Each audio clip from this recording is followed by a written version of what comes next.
Assalamualaikum warahmatullahi wabarakatuh. Pada kesempatan kali ini saya akan meresum tentang teori-teori asal mula negara. Negara adalah sebuah organisasi manusia atau kumpulan individu dalam suatu wilayah dan berada di bawah pemerintahan yang sama. Sebuah negara lahir dari proses yang panjang. Masing-masing negara memiliki sejarah tentang kemunculannya. Terdapat beberapa teori yang mengemukakan asal-usul negara, yaitu teori yang bersifat ketuhanan, teori yang didasari kekuatan atau kekuasaan, teori perjanjian masyarakat, dan teori hukum alam. A. Pandangan menurut pemikir barat.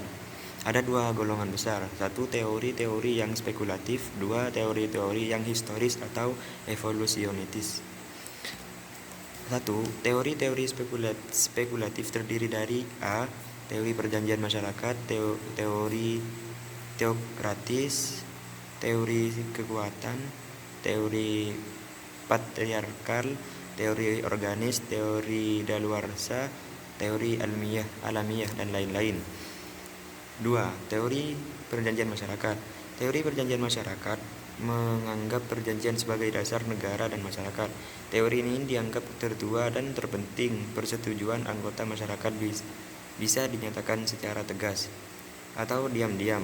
Teori perjanjian masyarakat dipisahkan dalam dua zaman. Yaitu satu zaman sebelum manusia bernegara, dan yang kedua manusia bernegara. 1. Hugo de Groot. Sebelum ada negara, kehidupan rakyat pada suku-suku primitif misalnya sangat kacau, masyarakat menjadi tidak tertib, kemudian didirikan negara dengan kekuasaan mutlak. 2. Thomas Hobbes. Manusia tidak sejak semula berhakikat sosial. Sebelum negara didirikan, manusia hidup dalam keadaan pramasyarakat, keadaan alamiah, hidup dalam ketakutan, homo homini lupus, ataupun manusia adalah serigala bagi serigala yang lain. John Locke. Fase pertama adalah pactum unionis, lalu permufakatan berdasarkan suara terbanyak. Kemudian ada pertum subjektionis. Perjanjian aswali punya implikasi penting. Pertama, kekuasaan negara sejak yang didelegasikan oleh warga negara. Kekuasaan negara tidak mutlak. Kedua, motivasi manusia untuk mendirikan negara, yaitu menjamin hak-hak asasinya, terutama miliknya, menjadi tujuan negara. 4. Johann Jacques hanya mengenal suatu perjanjian saja, yakni pertum unionis. Perjanjian masyarakat yang sebenarnya tidak mengenal pertum subjektionis yang membentuk pemerintah yang ditaati. Pemerintah tidak mempunyai dasar kontraktual, hanya organisasi politik yang dibentuk dengan kontrak. Teori ketuhanan. Doktrin ketuhanan lahir sebagai kontroversi kekuasaan politik. Abad pertengahan, kaum Monaharoma berpendapat raja yang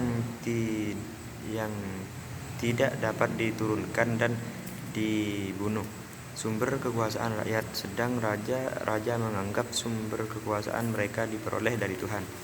Teori ketuhanan ada dua. 1. Teori ketuhanan langsung, yakni bahwa untuk menunjukkan bahwa yang berkuasa dalam negara itu adalah langsung oleh Tuhan. 2. Teori ketuhanan tidak langsung, yakni bukan Tuhan sendiri yang memerintah melainkan raja atas nama Tuhan.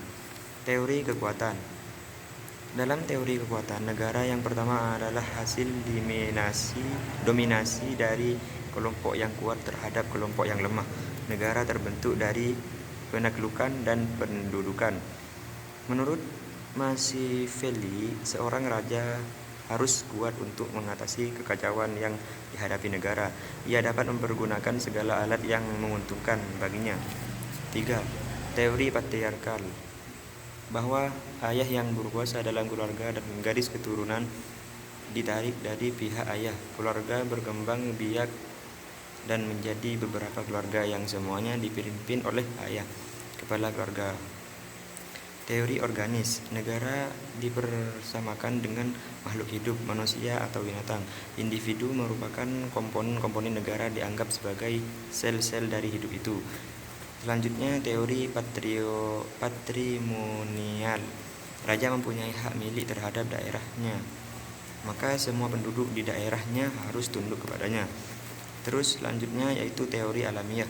Pertama kali dikemukakan oleh Aristoteles. Negara adalah ciptaan alam.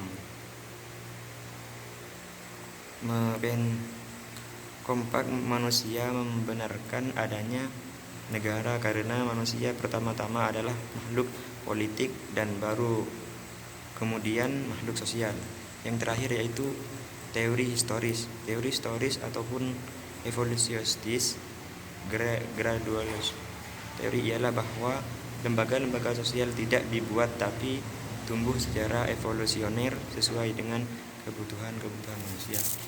Mungkin cuma itu yang bisa saya resum, kurang lebihnya maaf. Wassalamualaikum warahmatullahi wabarakatuh.